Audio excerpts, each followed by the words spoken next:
Salut tout le monde, j'espère que vous allez bien aujourd'hui. Je vais vous partager une expérience assez incroyable que j'ai vécue il n'y a pas longtemps.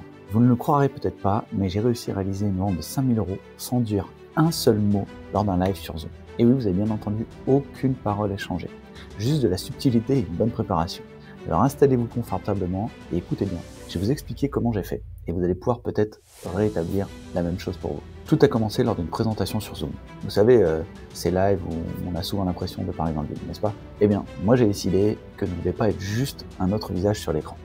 Je voulais faire une réelle connexion avec mes prospects, mais sans utiliser la voix. Ça semble un peu fou, mais laissez-moi vous expliquer ma méthode qui, à mon sens, aujourd'hui, performe pas mal. Premièrement, j'ai préparé un visuel ultra accrocheur. Oui, vous avez deviné, l'image, c'est le pouvoir. J'ai conçu une présentation dynamique avec des graphiques, des infographies, des photos captivantes qui montrent exactement ce que je propose.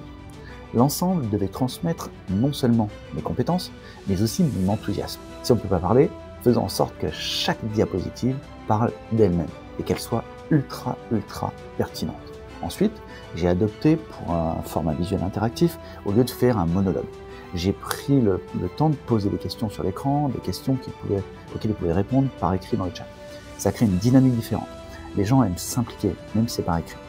J'ai vu mes prospects réagir et ça, mes amis, c'était ultra gratifiant et ça sentait bon pour la suite. Et puis, il y a eu un moment clé. J'ai inclus une vidéo, oui, une petite vidéo ultra dynamique, tu vois, qui expliquait mon offre. Je voulais que mes prospects voient non seulement ce que j'offrais, mais aussi comment cela pourrait réellement transformer leur manière de travailler. Imaginez une vidéo qui parle pour vous tout en étant captivante et concise. Je vous assure, c'était comme une petite étincelle, j'ai vu le déclenchement à ce moment-là. Maintenant, il y a eu un moment important et j'aimerais vous le partager. Tout cela n'aurait pas fonctionné sans comprendre les besoins de mon audience.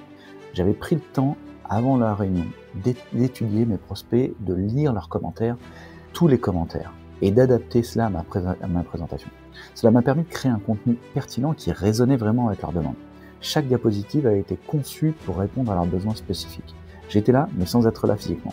Et si vous voyez ce que je veux dire, vous allez vite comprendre l'intérêt de tout cela. Puis il est venu un moment où je cliquais sur la diapositive finale. Je me souviens de ma réaction. J'étais un peu nerveux, j'ai vu les chiffres et les témoignages défiler sur l'écran. Alors à la fin de la présentation, j'ai laissé une petite pause, un instant de silence, et vous savez quoi? Ça a créé un vrai effet suspense. C'est incroyable de voir comment, en quelques secondes de silence, tu peux inciter les gens à réfléchir. C'était tellement différent de la pression habituelle de conclure à l'oral. Aucune pression, juste de l'attente. La magie a opéré immédiatement. Après la présentation, j'ai reçu plusieurs messages dans le chat. Les prospects se posaient des questions, exprimaient leur intérêt, et là, un d'entre eux a décidé de prendre le rendez-vous pour finaliser la vente. À la fin, le montant est affiché, était de 5 000 €. J'y croyais à peine. Je me suis dit, mais tu as fait des centaines de webinaires, et là tu fais quelque chose sans parler, juste avec des diapositives et ça fonctionne.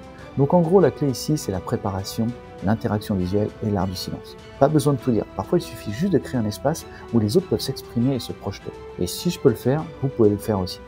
Je dois vous encourager, chacun d'entre vous, à être créatif dans votre approche. Arrêtez de copier-coller ce que font les autres.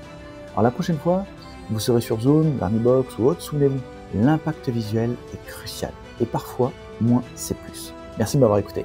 Si cela vous a plu, n'hésitez pas à vous abonner, à partager cette vidéo et n'hésitez pas aussi à me poser des questions en commentaire, je pourrais y répondre assez rapidement, vous expliquer comment j'ai fait. À très vite pour une prochaine vidéo.